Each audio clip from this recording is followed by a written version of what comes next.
সালমান খানের সহ অভিনেতা, যিনি জয় হো সিনেমায় সালমান খানের সঙ্গে কাজ করেছেন। তার নাম মুকুল দেব। আপনারা দেখলেই চিনতে পারবেন।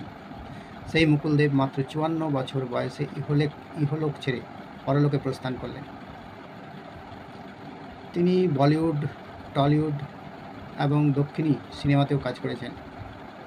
তার প্রথম হিন্দি সিনেমা ছিল দস্তক, যার নায়িকা ছিলেন সুস্মিতা সেন, এবং তিনি বাংলা সিনেমাতেও জিতের সঙ্গে কাজ করেছেন।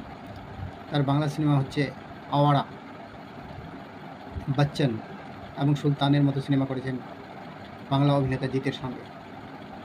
মাত্র ৫৪ বছর বয়সে অসুস্থ অবস্থায় তিনি ইহলোক ছেড়ে পরলোকে গমন করলেন, এবং এই দুঃসংবাদ তার দাদা রাহুল বোস দিয়েছেন, এবং সোশ্যাল মিডিয়াতে এই খবরটি জানান মনোজ বাজপাই।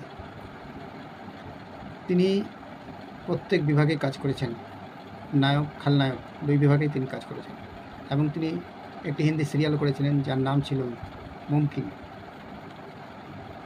তো তার দক্ষতা কিন্তু